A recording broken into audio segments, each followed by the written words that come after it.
Nosso bom dia a todos. Como de hábito das nossas reuniões espíritas, vamos fazer a nossa prece, agradecendo a oportunidade que temos de estudar essa doutrina e desse convívio fraterno. Pai nosso que estás nos céus, santificado seja o vosso nome. Venha a nós o vosso reino, seja feita a vossa vontade, assim na terra como no céu. O pão nosso de cada dia dá-nos hoje e sempre, Senhor. Perdoa nossas dívidas como nós perdoamos nossos devedores. Não nos deixes cair em tentações dos maus, mas livra-nos, Senhor, de todo mal, e assim seja. Dentro da nossa programação doutrinária deste mês de abril, em que comemoramos os 166 anos de lançamento do Livro dos Espíritos, a cada domingo nós abordamos o tema de uma das obras de Kardec. E hoje o assunto será sobre a Gênese e será abordado pelo nosso companheiro Maurício Campos, trabalhador aqui desta casa, onde iniciou suas atividades na evangelização infantil, passando pela juventude, pela mocidade espírita, a qual hoje ele preside, né? A mocidade que completou este ano 75 anos de criação, e o Maurício é o coordenador da mocidade. É um trabalhador dedicado e estudioso da doutrina, a quem nós temos a alegria de passar a palavra.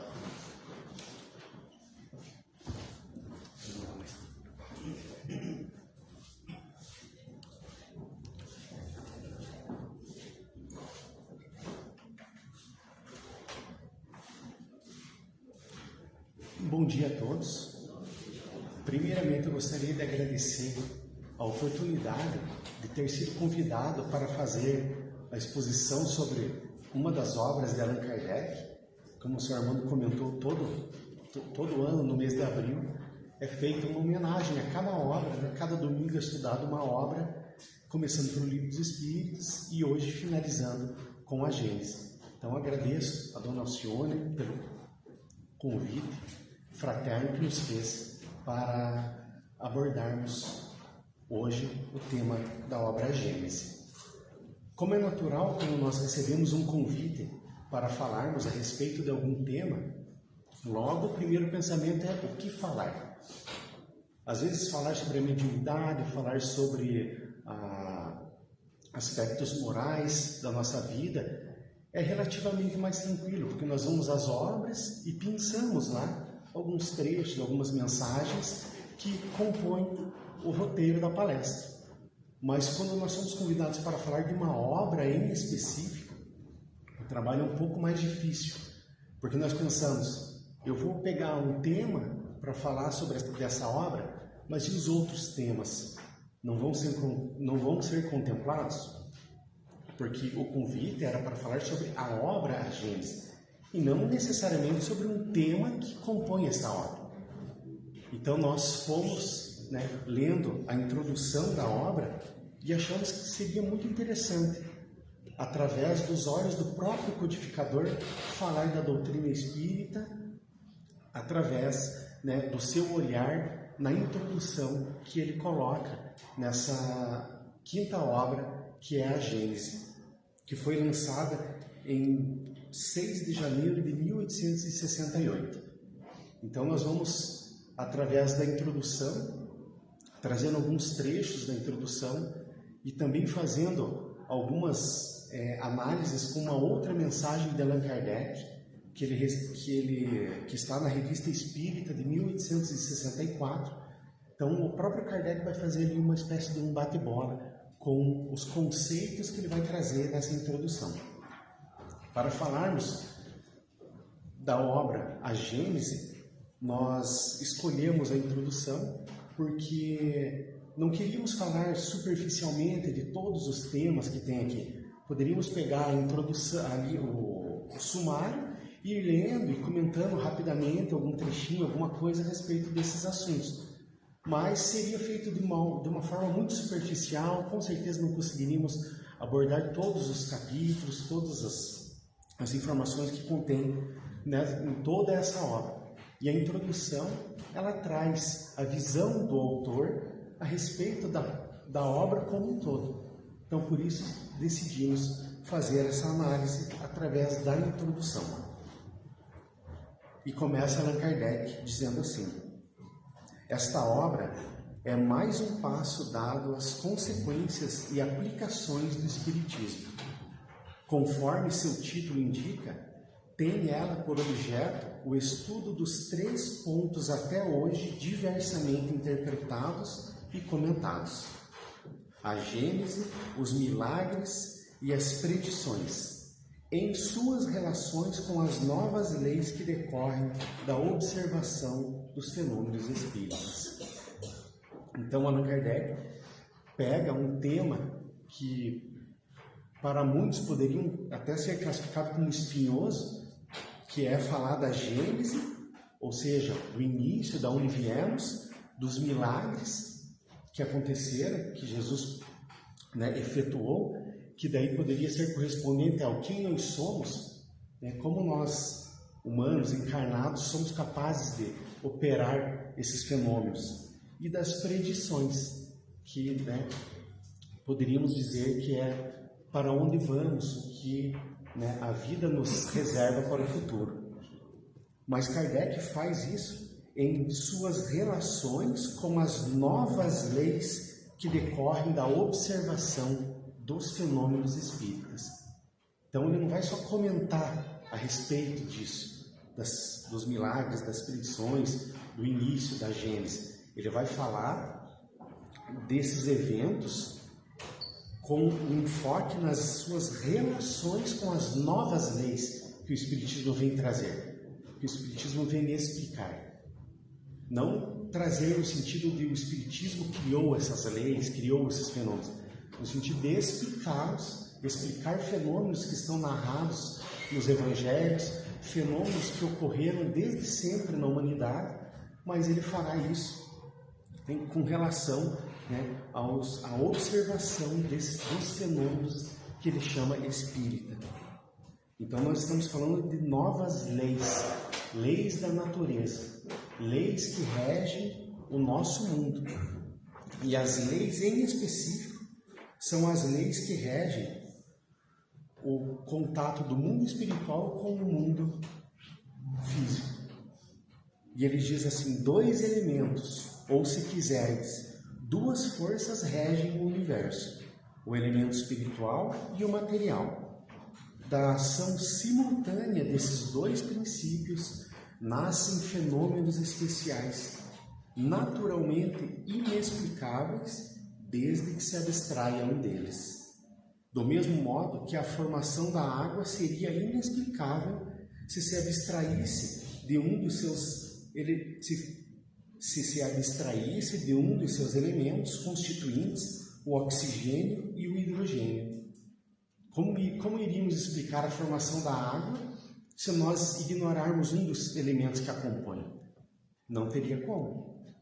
E Kardec, na Gênese, ele vai explicar que toda essa série de fenômenos que estão ligados à nossa Gênese, aos milagres operados e às predições, as profecias, o que iria acontecer, eles estão subordinados a leis que, se nós olharmos apenas o plano físico, elas se tornam inexplicáveis. Então precisa, para nós entendermos esse ponto da nossa evolução, precisa analisar a ação simultânea desses 2 princípios, do princípio espiritual com o princípio material. Começamos, por exemplo, com o exemplo das mesas girantes, que é o evento que chamou a atenção das pessoas no século XIX, em Paris. Por exemplo, tem um comentarista, uma pessoa, agora, salvo engano, não vou lembrar o nome, mas era uma pessoa relacionada à igreja que tinha uma coluna num jornal de Paris. E ele vai classificar as mesas girantes como o evento do século que aconteceu, o evento mais importante que aconteceu em Paris, no século XIX. E aí eu lhe pergunto, o que aconteceu conosco quanto humanidade, que esses eventos não são ensinados nas universidades, não são ensinados nas escolas? Nós sequer temos notícias digamos, nos meios de comunicação vulgares que tratam coisas apenas do cotidiano. Por que não são abordados esses temas? Para um estudioso da época dizer que o evento das mesas girantes foi considerado um evento do século em Paris, é porque realmente foi um movimento muito ostensivo. Acontecia em muitas casas, em muitos grupos de pessoas. As pessoas começavam a se reunir e as mesas começavam a se movimentar, aparentemente sem o concurso de ninguém. Simplesmente elas se moviam de um lado para o outro, subiam até o teto, desciam e muitas vezes faziam movimentos à revelia das pessoas que estavam observando. É como se ela tivesse uma vontade própria. E e o problema não é necessariamente esse, delas estarem se movimentando aparentemente sem o concurso de ninguém. O problema era que as mesas estavam respondendo perguntas. Eram feitas perguntas inteligentes e as mesas respondiam com respostas inteligentes. Mesmo que eu pergunte, a minha empresa vai dar certo? Eu estou começando um negócio agora, ela vai, se eu continuar pelo caminho que estou seguindo, ela vai dar certo? Mesmo que seja uma trivialidade gigante, uma pergunta como essa, que diga respeito apenas a mim, a minha família, ao meu empreendimento, mas ainda é uma pergunta inteligente. E as mesas estavam respondendo de forma inteligente. Mesmo que seja uma pergunta, sim, vai dar certo, continua dessa forma, mas ainda assim é uma resposta. De uma forma muito rústica, através de pancadas, através de movimentos, sim, mas era uma resposta dada a uma pergunta. E essa era a questão da época. E aí nós começamos a ver essa interação entre o mundo espiritual e o mundo físico. Nós começamos a ver essas relações. Kardec começa a ver essas relações. O próprio Kardec foi muito relutante a frequentar essas reuniões. Tiveram muitas pessoas, e nós temos que agradecer muito ao senhor Didier, que foi uma pessoa que insistiu demais para que Kardec fosse assistir, porque eles sabiam que ele era um homem de ciência, uma pessoa ponderada, que tinha um grande bom senso, e eles falavam, olha, Hipólito, você precisa ver isso, está acontecendo uns negócios, muitas pessoas sérias já estavam observando. E Kardec, quando vai a essas reuniões, ele olha e fala, bom, um efeito elétrico, um efeito magnético, alguma coisa, do ponto de vista material, facilmente consegue se explicar o que está acontecendo com essas mesas. Agora, as mesas responderem perguntas, isso não passou batido pela mente do codificador, pela mente de Allan Kardec. Ele não podia ignorar esse fato. E foi esse fato que fez com que ele se debruçasse, a partir de então, a tentar explicar esses fenômenos, tentar descobrir o que estava acontecendo. E a doutrina explica, ao trazer essas novas leis, essas leis vão explicar exatamente esses movimentos, esses fenômenos que ocorriam. As leis que a humanidade até então ignorava são as leis que compõem hoje a ciência, e vão compor a ciência tradicional no futuro, mas para explicar esses fenômenos. Como que se dá essa relação? Tudo bem, temos lá espíritos movendo as mesas, mas como que eles movem as mesas? Como que acontece isso? Mas lá em 1855, 54, 55, 56, ainda era tudo muito nebuloso. E atribuir a que esses movimentos, essas mesas que respondiam perguntas, a entidades ou a inteligências extracorpóreas? Falar, não, deve ter alguma inteligência invisível aos nossos olhos que estão respondendo essas perguntas. que estão fazendo esses fenômenos, que estão regendo esses fenômenos. Era o que Kardec começou a se perguntar. Então Kardec faz exatamente isso. Ele atribui a inteligências extracorpóreas. Mas nós vamos ver no decorrer da exposição que ele não faz isso de uma forma hipotética. Ele não faz isso, deve ser isso, provavelmente é isso. Ele vai estudar o fenômeno, como nós vamos ver. Mas Kardec atribui os fenômenos a inteligências extracorpóreas. Aos olhos da ciência materialista, o pesquisador Hippolyte Léon Denisard Rivail sepultou a sua carreira ao conversar com os mortos. Ao atribuir esses fenômenos a inteligências extracorpóreas, segundo os dados da ciência da época, ele sepultou a sua carreira. O método científico que era utilizado na época era o positivismo, que os cientistas mais estavam utilizando, que é um método que advém lá do iluminismo ainda, quando eles começam a pensar nas coisas, né, de uma forma mais racional, e os princípios do positivismo são: para o positivismo, o conhecimento científico é a única forma de conhecimento verdadeiro, e somente a comprovação por métodos científicos válidos pode garantir que uma teoria é correta. Aí os cientistas positivistas, que seguem esses princípios e que são materialistas, muitas vezes nós vamos ver nas obras de Kardec, ele falando da ciência materialista, porque nem toda ciência é materialista, mas a grande maior parte da ciência era materialista naquele tempo. Inclusive o contexto evolutivo da humanidade naquele momento, no século XIX, era de um aprofundamento no materialismo gigantesco. As pessoas estavam começando a não acreditar mais no transcendente. Acreditavam apenas no que os 5 sentidos físicos podiam ser feridos. Então a doutrina espírita vem nesse momento e traz um missionário que teria que bater de frente com o materialismo. E Allan Kardec, como nós vimos, até foi retratado no filme que foi feito a respeito dele, ele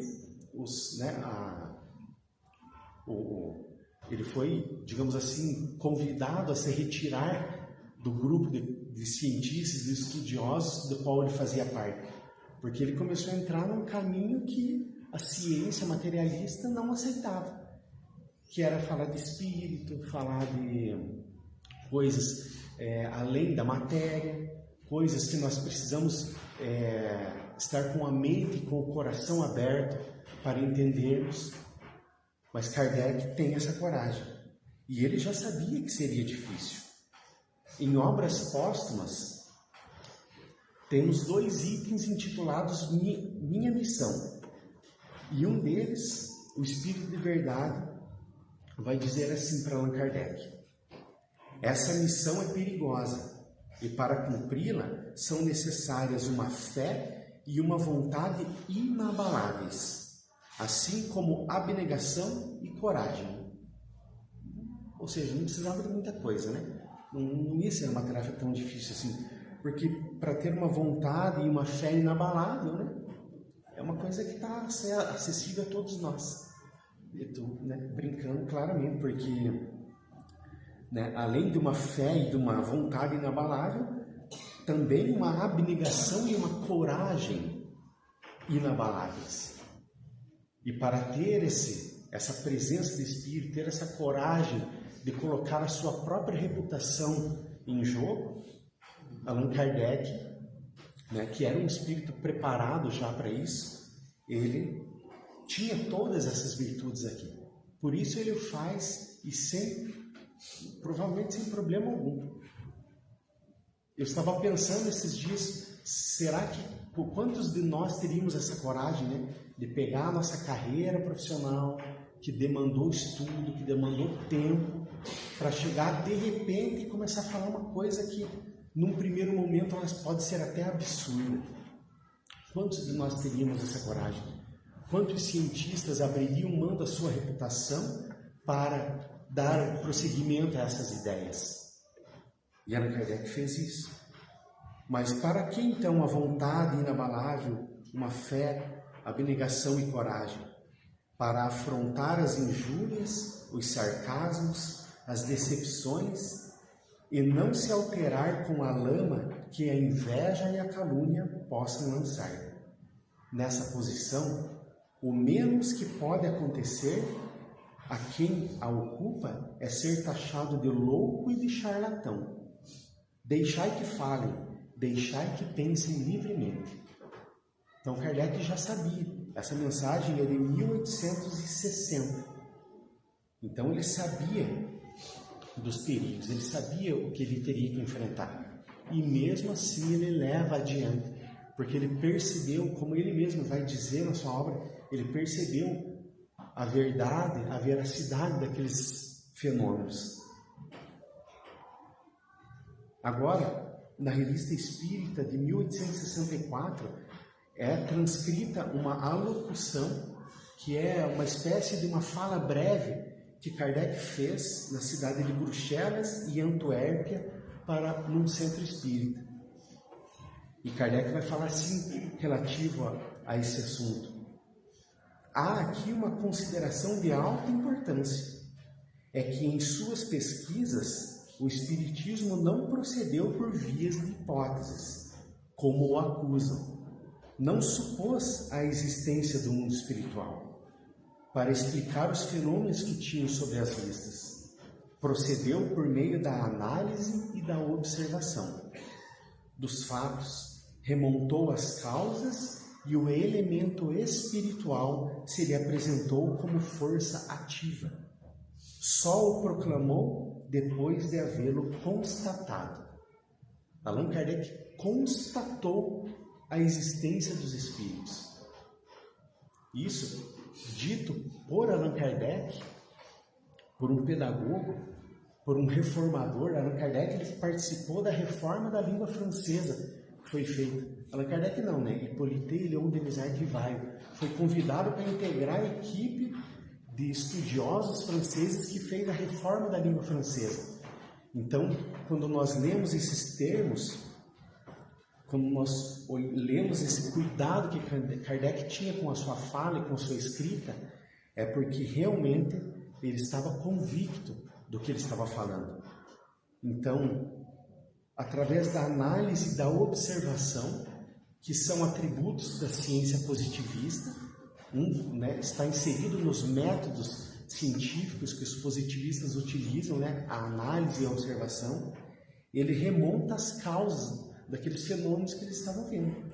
Mesas flutuando, respondendo perguntas, depois pranchetas com o simples tocar dos dedos das pessoas ditavam mensagens de alto cunho moral, mensagens que não eram mais triviais, falavam coisas que impactavam a humanidade como um todo. Então ele observando e analisando tudo isso, como ele diz, o elemento espiritual se apresenta como força ativa. E ele só expõe isso, o Espiritismo só expõe isso depois, ele só proclama isso depois de haver constatado. Então Allan Kardec constatou os fenômenos, constatou a existência do mundo espiritual. E nós daí mais uma vez nos perguntamos o que aconteceu com o nosso intelecto quanto humanidade. Porque em 2022, nós ainda, não vou dizer nós porque seria injusto, muitas pessoas ainda olham esses fenômenos de maneira muito jocosa, com brincadeira. E lá vem falando de espírito, esse negócio de bobagem de espírito, essas coisas, falando disso, e falando de reencarnação, falando de um monte de coisa. Essas coisas ainda é muito comum todos nós vermos, como elas ainda são tratadas como coisas muito banais, coisas que pessoas sérias não se dão ao luxo de ficar perdendo tempo com isso. Mas lá no século XIX, Allan Kardec constata a existência dos espíritos, a existência do mundo espiritual. E na Gênesis ele vai explicar mais detalhadamente esses fenômenos.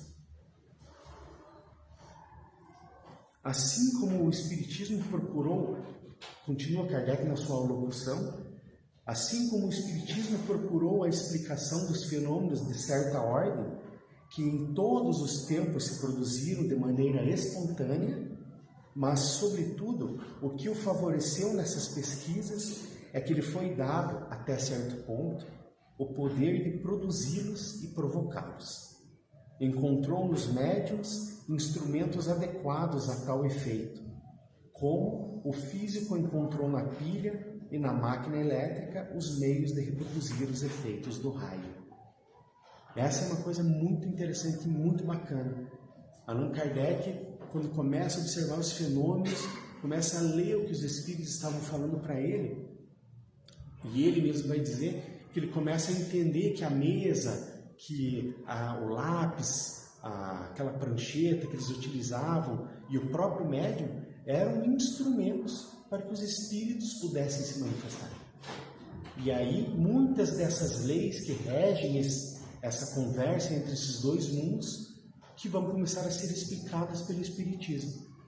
E Allan Kardec, através do que ele diz aqui, de conseguir poder produzir até certo ponto esses fenômenos e estudá-los, é o que ajudou a alavancar as suas pesquisas.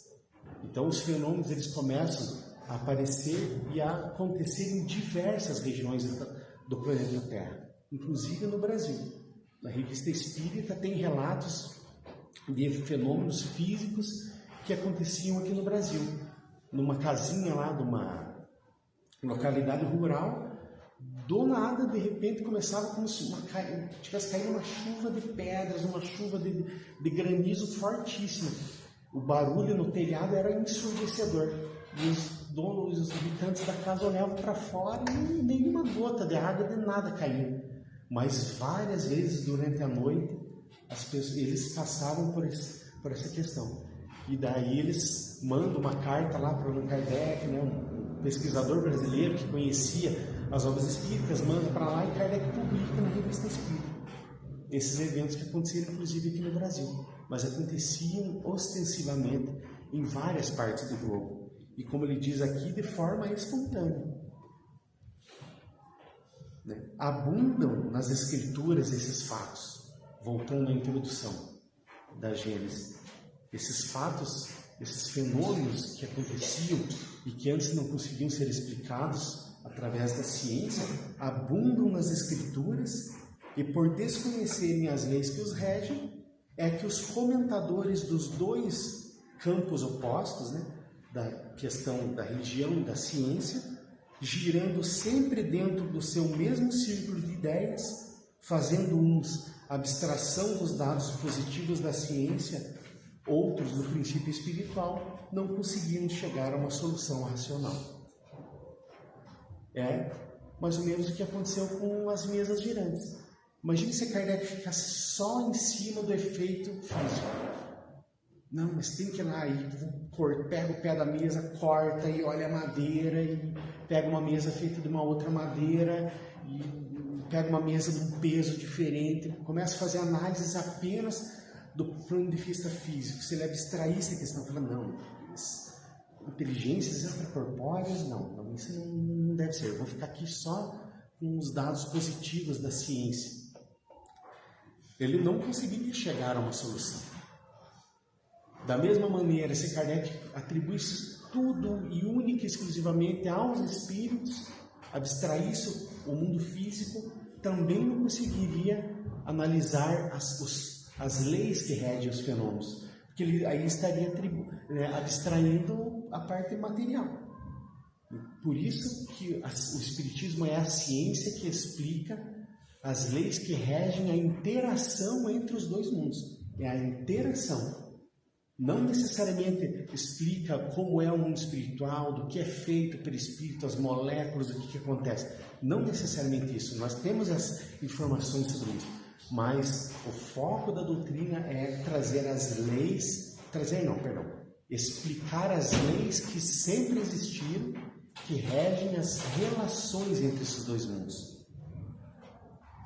E a ciência, e também, de certa maneira, a própria igreja nunca conseguiram explicar de uma forma racional, porque eles abstraíam um dos dois componentes. São Luís, quando é lançado a Gênese, ele dita em dezembro de 1867 uma mensagem fazendo uma apreciação da Gênese. E ele diz assim um trechinho: a ciência é sua senhora.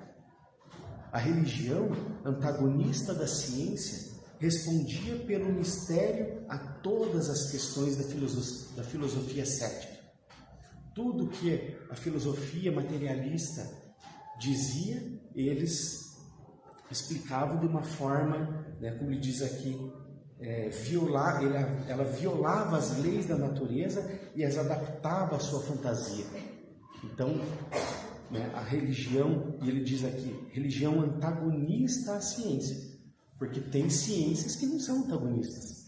Assim, religiões que não são antagonistas à ciência, inclusive o próprio Espiritismo. Então eles explicavam através do mistério para extrair daí uma explicação incoerente dos seus ensinamentos. Vós, ao contrário, sacrificais a ciência. Falando do Espiritismo, dos Espíritas, aceitai todos os seus ensinamentos sem exceção. Olha, não é uma comprovação cabal de um espírito que está desencarnado olhando o quadro do mundo espiritual, atestando que o Espiritismo é uma ciência positivista, porque aceitar todos os ensinamentos da ciência sem exceção é um atributo do positivismo.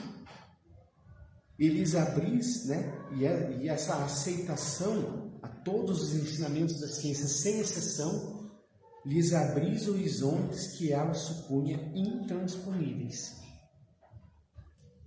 Um horizonte, talvez um dos mais importantes que se abre, é o da imortalidade. Porque para a ciência materialista, chegou o momento onde o corpo desfalece, ali acaba tudo. Aquela inteligência que animava aquele corpo se apaga. Então, para a ciência, a busca da ciência, um dos santos graais, poderíamos dizer assim, da ciência, é buscar a imortalidade. É buscar vivermos o máximo possível, mas nesses corpos grosseiros que nós habitamos aqui. Para a ciência terrena, o que eles querem fazer é prolongar nossa vida de encarnados. E não tem problema nenhum nisso. E como o Chico disse, já que nós estamos encarnados, vamos tentar ficar o máximo que nós pudermos, porque é o que nós precisamos. Mas a busca desenfreada, quantos cientistas dedicam toda a sua vida para buscar uma imortalidade do corpo físico. Mas ao Espiritismo, ao não ignorar os elementos espirituais e também não ignorar os elementos materiais, não ignorar a ciência e nem o que a religião diz, abre novos horizontes. E um deles, como estamos dizendo, é a imortalidade. É como se o Espiritismo, nesse ponto, tivesse resolvido o problema da ciência, porque nós aprendemos com a doutrina que nós somos imortais. Só esse corpo físico que ele tem data para começar e data para terminar. Essa inteligência que anima esses corpos, são imortais. Nós somos criados, uma vez criado no Espírito, ele existirá para sempre. Olha que horizonte maravilhoso que o Espiritismo abre para a própria ciência, O Espiritismo, repito, continua Kardec, ao demonstrar, e aqui na sua locução ainda, não por hipóteses, mas por fatos, a existência do mundo invisível e o futuro que nos aguarda, muda completamente o curso das ideias. Dá ao homem a força moral, a coragem e a resignação, porque nunca mais trabalha apenas pelo presente, mas pelo futuro. Sabe que se não é feliz hoje, será feliz amanhã. Demonstrando a ação do elemento espiritual sobre o mundo material, amplia o domínio da ciência e, por isso mesmo, abre novas vias de progresso material também. Então, o Espiritismo, ele traz um progresso moral, porque ao mudar completamente o curso das ideias, nós somos primeiramente impactados do ponto de vista moral. Porque se eu vivia achando que com 80, 90, 100 anos eu ia desencarnar e ia acabar tudo, mas de repente eu descubro que com 80, 90, 100 anos apenas o corpo vai desfalecer, as moléculas dele vão se desagregar e voltar para a Terra, mas eu continuarei mais vivo do que nunca, muda muito o curso das ideias do ponto de vista moral. Porque eu começo a pensar que eu preciso viver de uma maneira de que eu vou continuar vivendo depois desse corpo. E o Espiritismo vai trazer as consequências de se viver além dessa vida que nós estamos. Nosso pensamento, em várias áreas, várias regiões da nossa vida, vai se alterar. Pensemos com relação aos equívocos que nós cometemos. Emmanuel, no livro Fonte Viva, ele tem uma mensagem, salvo engano, é Se Soubéssemos, o nome da mensagem, que ele vai começar dizendo assim: se o assassino soubesse que ele teria que passar longos anos de dores numa cama para resgatar o débito do assassinato, ele jamais levantaria a mão para ferir. Se a pessoa soubesse que ela passaria por encarnações muito difíceis, com problemas orgânicos difíceis, advindos de um excesso cometido em outras vidas, nós aprenderíamos a nos ponderar melhor com relação à nossa alimentação e ao nosso estilo de vida. E isso é mudar o rumo das ideias drasticamente. Porque daí eu não vou mais aproveitar, eu tenho que aproveitar a minha vida, eu preciso aproveitar, então eu vou trabalhar, eu vou juntar dinheiro, eu vou ter uma reserva, aqui uma segurança, uma reserva, se acontecer alguma coisa, porque eu quero continuar usufruindo desse mundo físico. Eu quero aproveitar o que eu puder, eu quero trabalhar para quando eu tiver com 60 anos me aposentar e não quero fazer mais absolutamente nada da minha vida. Quero só viajar a minha vida inteira, o resto da minha vida. Quero curtir, quero gozar a minha vida. É um pensamento restrito a essa encarnação. Mas nós somos espíritos imortais e uma existência está ligada na outra intrinsecamente. É como se nós não temos várias vidas. Muitos acusam o Espiritismo de heresia, porque o Espiritismo diz que nós temos muitas vidas, mas nós temos apenas uma vida. E realmente temos apenas uma vida. Só que essa vida, ela é preenchida de diversas experiências na matéria. Mas é uma vida só. Então, uma existência, nós podemos dizer, logicamente, vai estar ligada uma à outra. Então, ao trazer o horizonte, ou ao descortinar o horizonte da imortalidade, nós começamos a ser bombardeados com conceitos morais que obrigatoriamente fazem nós pensarmos no que estamos fazendo nas nossas vidas. E isso é mudar completamente o curso das ideias. Lembrando que Kardec diz isso lá no século XIX, numa época que o materialismo estava no auge. Era quase um título de inteligência você se considerar um materialista. Então, progresso moral, mas também traz progresso intelectual. Porque vai se abrir um tanto de coisas ainda para que nós possamos compreender. Nós temos fatos científicos que estão sendo descobertos pela ciência hoje, que já eram ditos por Allan Kardec no século XIX, de forma clara, de forma lógica, se utilizando da razão. Hoje tem físicos que já começam a falar de várias vários mundos paralelos que podem se conectar uns aos outros, não sabem muito bem ainda como que é. Saiu, salvo engano, ano retrasado, uma pesquisa de alguns físicos que estão batendo muito nessa tecla agora, de que, gente, pelos cálculos que nós estamos fazendo aqui, tem que existir uma outra dimensão. E nós estamos desconfiados que essa dimensão, ela interfere uma na outra. Daí eu começo, quando nós vemos isso, não está parecendo papo de espírita isso? Essa coisa de dimensões, conversar uma com a outra, né? Começa muitos conceitos científicos hoje em dia que a gente lê, a gente começa a falar, mas está parecendo esse negócio com doutrina espírita? Porque já eram as bases que a ciência iria precisar para dar prosseguimento ao seu trabalho. Por isso também o Espiritismo vem trazer um progresso intelectual. Mas, como nem tudo são flores,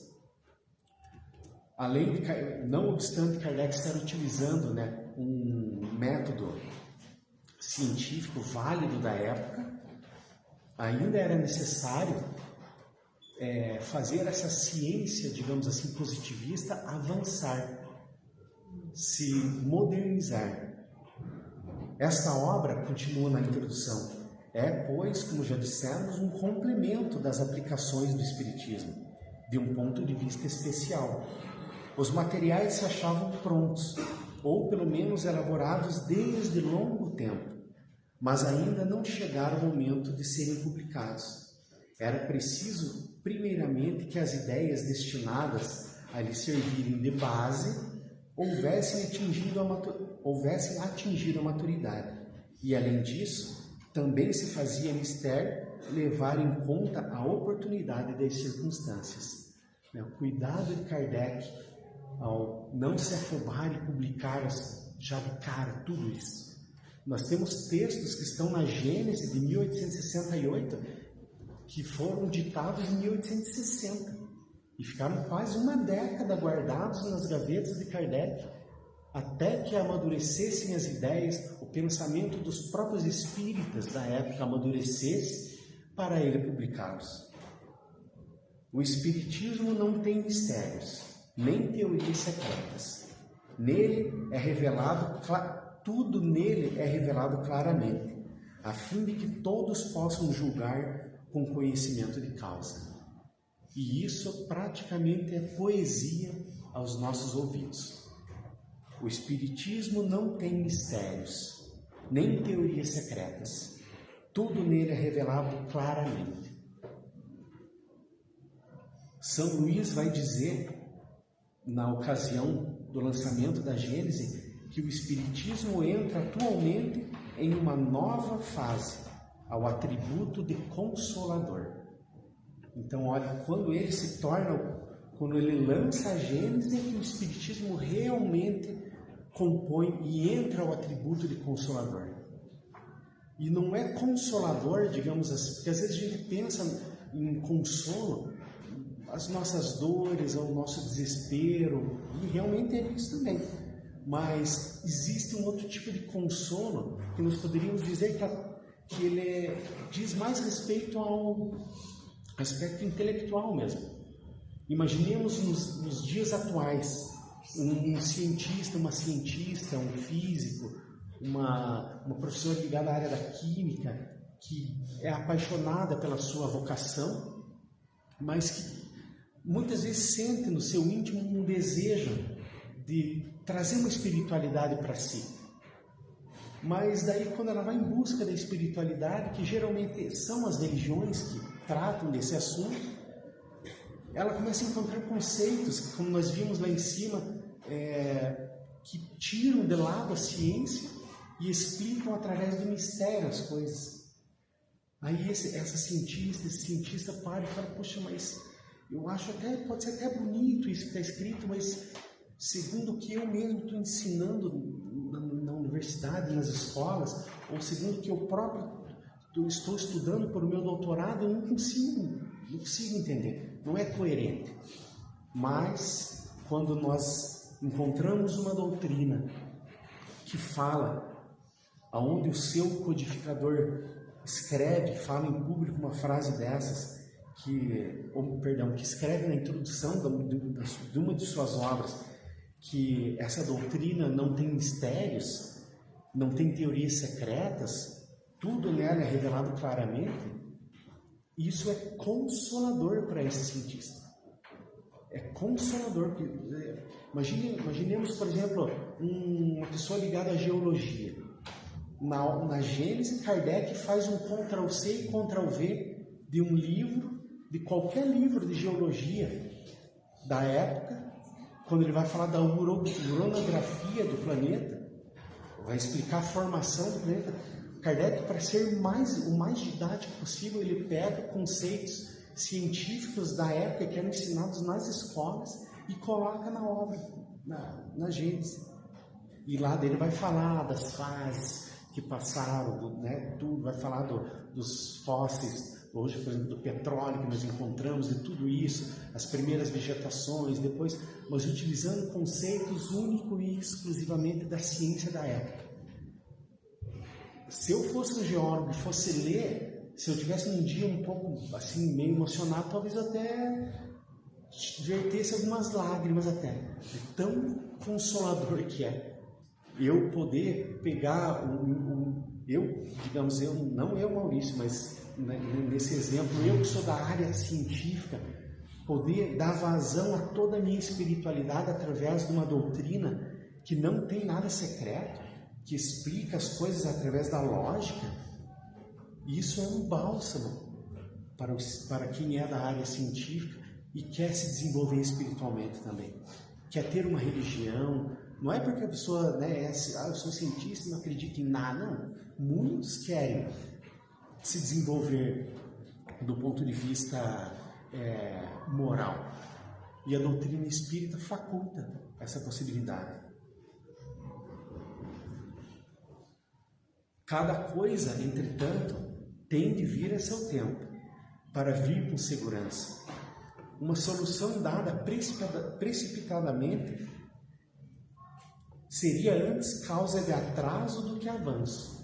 A importância do assunto que aqui tratamos nos impunha o dever de evitar qualquer precipitação. Então, dada a importância dos temas que nós encontramos na Gênese, Kardec precisava esperar. Precisava que, para vir com segurança, para montar as bases da doutrina espírita com segurança, era necessário não agir com precipitação. E é o que Kardec faz. Allan Kardec, em alguns itens das suas obras, ele coloca lá ensaio teórico. Lá no Livro dos Espíritos tem ensaio teórico sobre o sono e sonhos. Quando um autor, um pesquisador vai publicar um artigo, vai publicar alguma coisa, e ele escreve ensaio teórico, ele está dizendo que aquilo é apenas um ensaio de algo que pode ser que venha a mudar no futuro. Que pode ser que sejam descobertas outras coisas que se contraponham àquilo que está dizendo. E Kardec, com uma humildade e uma honestidade sem precedentes entre os estudiosos da sua época, tem a coragem de colocar lá no ensaio teórico. Não tenho certeza desse ponto aqui. Então eu vou pôr um ensaio teórico. E ele fez isso na Revista Espírita, com outras coisas, para não agir com precipitação. Quando nós seguramos um livro de Kardec nas mãos, nós estamos segurando um livro que vai trazer as bases de uma doutrina que vai mudar o planeta como um todo. E já partindo para o final da nossa exposição, nós gostaríamos agora de trazer algumas palavras mais relativas a Allan Kardec, a essa missão que ele trouxe. Mostrar para que nós não nos esqueçamos do quão difícil foi deixar essa base sólida que nós temos hoje em dia. O que custou para Allan Kardec? Se nós lemos as suas biografias, nós vamos ver quanto custou para Allan Kardec trazer as bases, codificar o Espiritismo. E no outro item de obras póstumas, agora não é do ano de 1856, é uma mensagem que foi ditada a primeira era de 1860, agora é uma de 1856, quando nem a primeira edição do Livro dos Espíritos tinha sido publicada.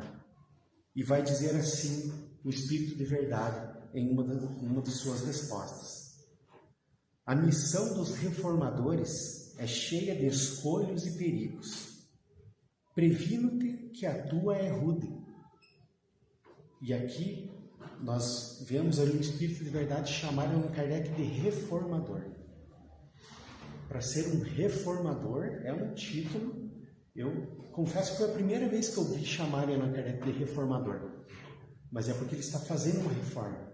E ele é um espírito muito experimentado. Nós temos um artigo escrito na revista Reformador, sem querer fazer nenhum trocadilho, mas na revista O Reformador, onde conta da encarnação de Allan Kardec como Jan Hus. E Jan Hus foi um dos tutores, digamos assim, um dos mentores de Martinho Lutero, que foi o reformador que fez a reforma luterana. Então, Allan Kardec já está envolvido no plano espiritual há muitos e muitos séculos com a reforma do nosso pensamento. Mas ele diz: previno-te que a tua missão é rude, visto que se trata de abalar e transformar o mundo inteiro. Abalar e transformar o mundo inteiro. Não suponhas que te basta publicar um livro, 10 livros. Basta publicar um livro, 2 livros, 10 livros, para que em seguida ficares tranquilamente em casa. Tens de expor a tua pessoa. Suscitarás contra ti ódios terríveis. Inimigos obstinados se conjurarão para a tua perda. Serás alvo da malevolência, da calúnia e da traição mesma dos que te parecerão os mais dedicados. As tuas melhores instruções serão desprezadas e falseadas. Por mais de uma vez sucumbirás sob o peso da fadiga. Numa palavra, terás de sustentar uma luta quase contínua, com o sacrifício do teu repouso, da tua tranquilidade, da tua saúde e até da tua vida, pois sem isso viverias muito mais tempo. De uma forma literal, o Espírito de Verdade diz para Kardec que essa lição vai fazer com que ele desencarne antes do que ele desencarnaria se ele vivesse a vida normal dele. Então,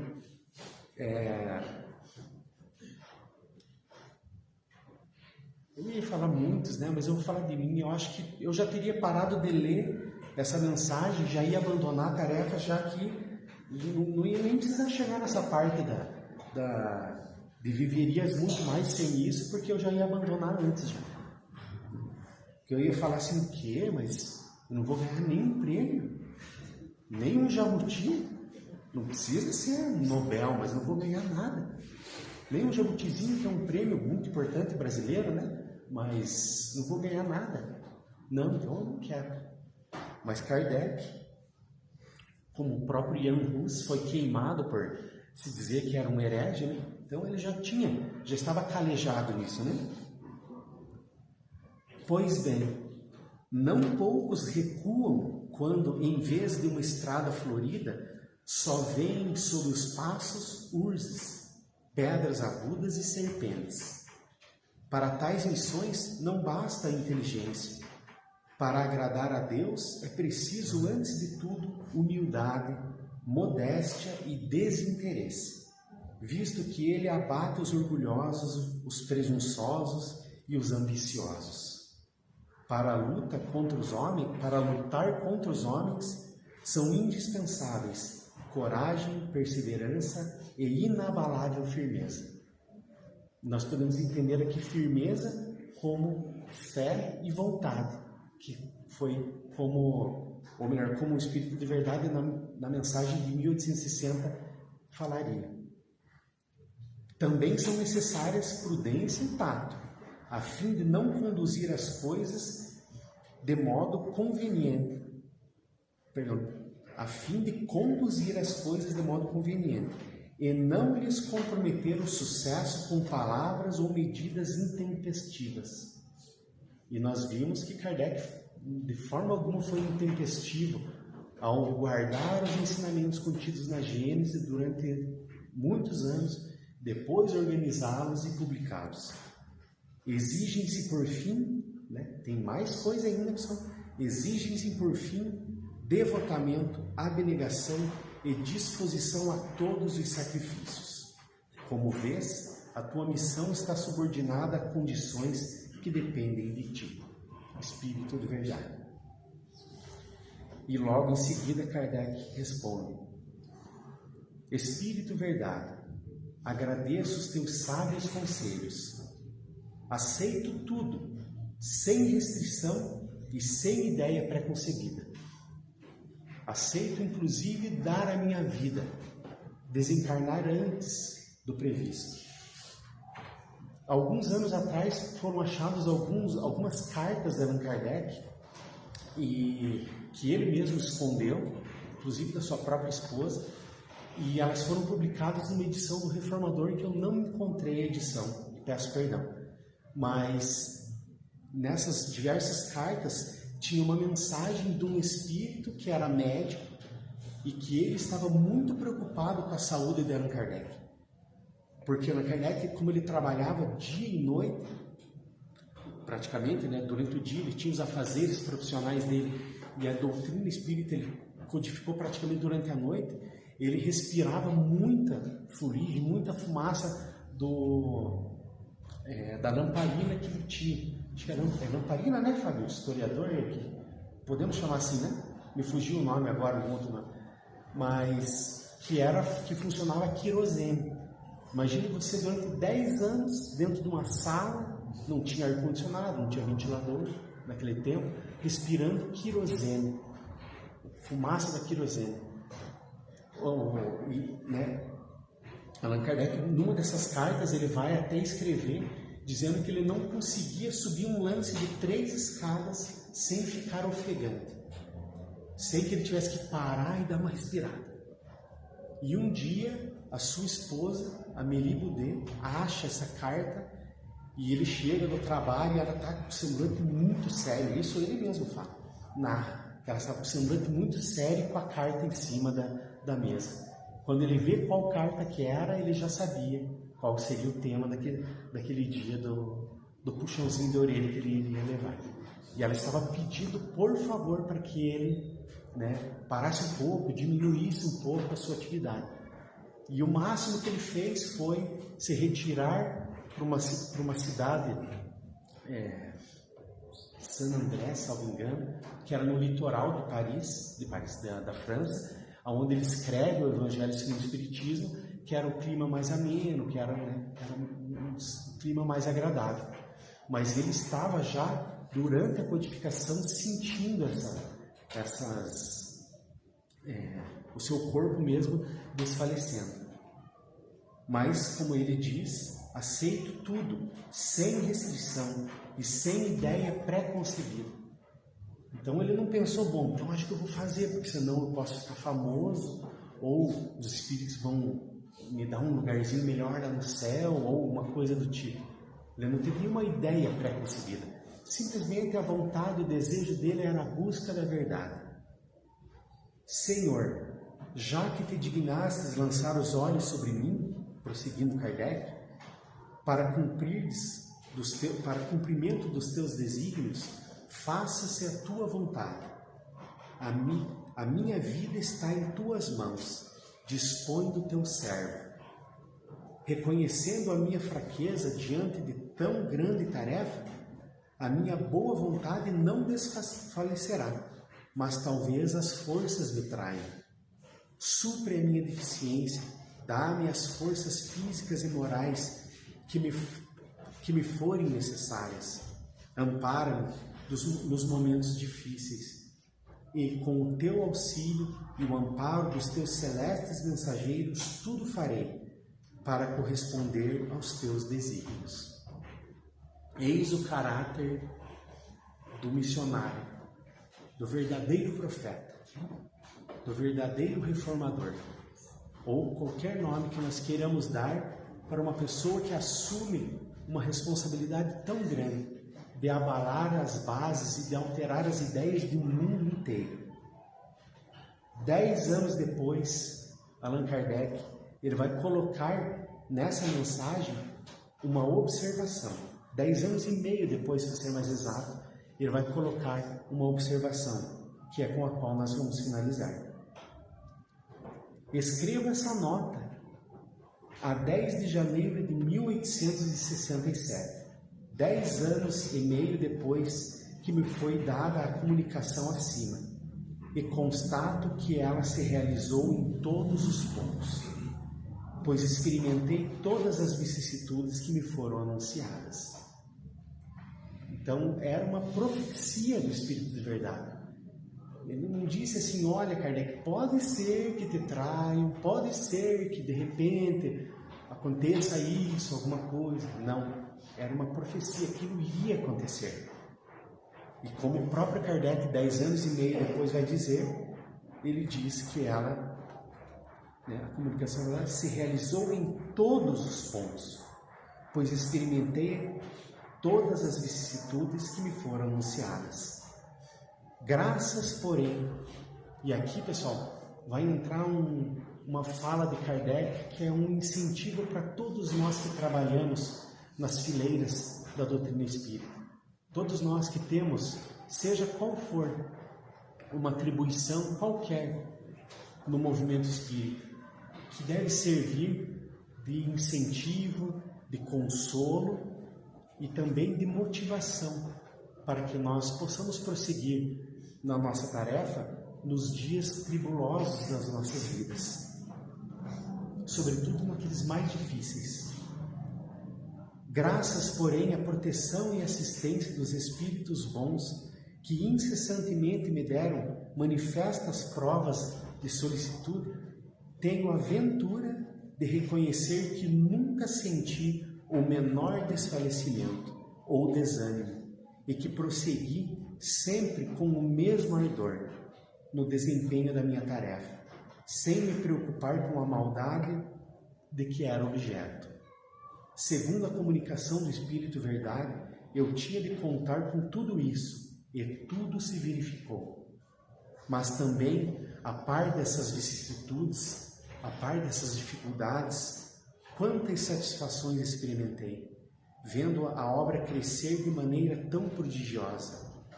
Com que suaves compensações foram pagas as minhas tribulações. Quantas bênçãos e provas de real simpatia recebi da parte de muitos aflitos a quem a doutrina consolou.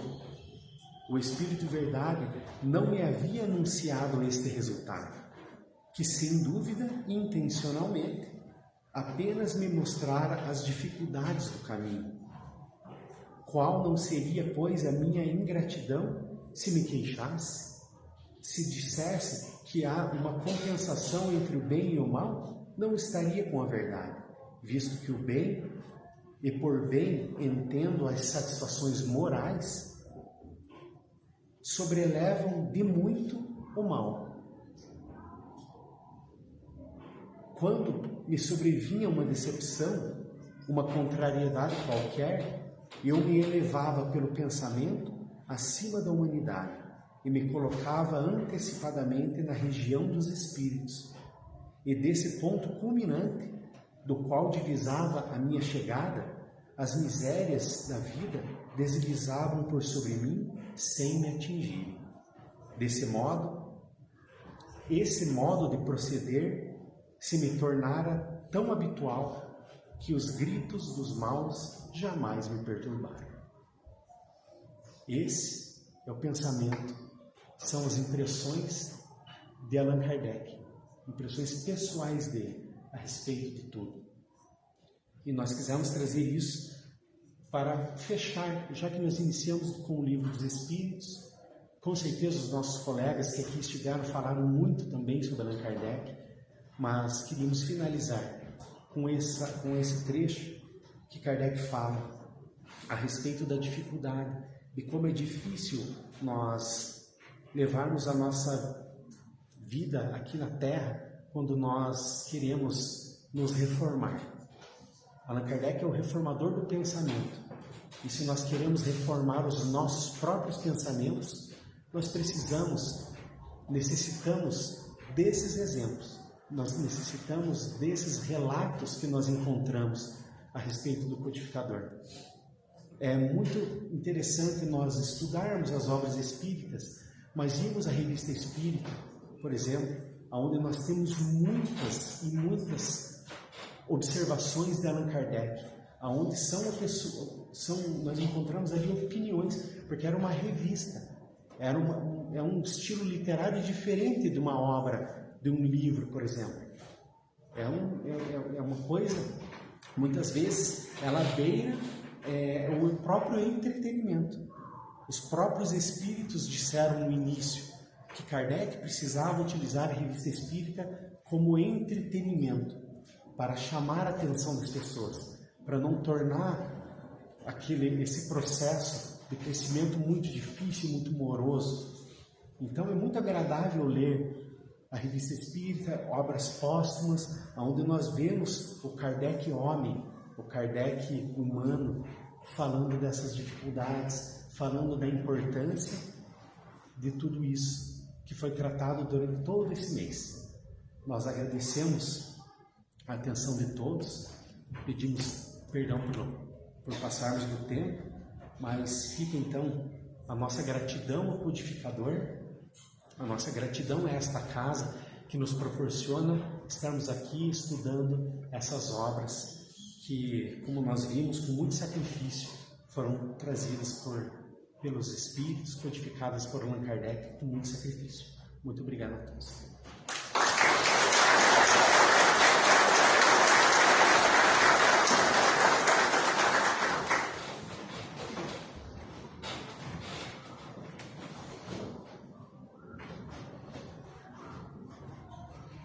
Nossos agradecimentos ao Maurício pela mensagem que nos trouxe na manhã de hoje,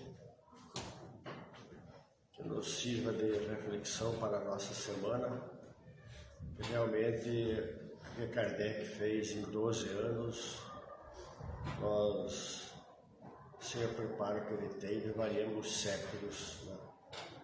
Então ele já veio sendo preparado pela espiritualidade para, no momento próprio, como aconteceu em 1857, lançar as bases da doutrina espírita. Nosso muito obrigado, então, ao Maurício, pelas reflexões que nos trouxe na manhã de hoje. Convidamos a todos para a palestra do próximo domingo. Estará a cargo do nosso companheiro Daniel Pottman Gonçalves, que estará abordando aqui mais um tema relativo à doutrina espírita. Ainda falando sobre Kardec, nós lembramos que a nossa casa tem uma página no YouTube e toda sexta-feira às 19 horas é postado uma live com o título de Refletindo Kardec, onde o nosso companheiro Marcelo Geraldo de Matos aborda um dos temas da codificação doutrinária. É uma live de 10 a 12 minutos, muito interessante. Então toda sexta-feira às 19 horas é lançado e ele fica no YouTube para que a gente possa escutar ou assistir em algum outro momento. Então fica nosso convite para prestigiarem esse trabalho do nosso companheiro Marcelo Geraldo de Matos. Então, o Departamento de Infância e Juventude realizará no próximo sábado, dia 6, o chá da tarde. É um momento de confraternização e também é uma fonte de arrecadação de recursos para as atividades do lar do Azedo Bobina Branco. Aqueles que tiverem interesse em participar, nós temos ingressos à venda no saguão aqui na saída da nossa palestra e também na livraria espírita durante a semana. Nós só lembramos que nosso refeitório, nosso salão de chá é limitado, então nós não teremos muitos ingressos. Então aqueles que desejarem é bom se anteciparem para não ficar só para o próximo chá, né? Então fica nosso convite e o nosso agradecimento àqueles que colaboraram. Encerrando nossas atividades desta manhã, nós vamos fazer a nossa prece com o nosso agradecimento a Deus e a Jesus por essa oportunidade de convívio que nos concede na manhã de hoje. Pai nosso que estás nos céus, santificado seja o vosso nome. Venha a nós o vosso reino, seja feita a vossa vontade, assim na terra como no céu. O pão nosso de cada dia dá-nos hoje e sempre, Senhor. Perdoa nossas dívidas como nós perdoamos nossos devedores. Não nos deixes cair em tentações dos maus, mas livra-nos, Senhor, de todo mal. Que assim seja. Um bom domingo, uma boa semana a todos.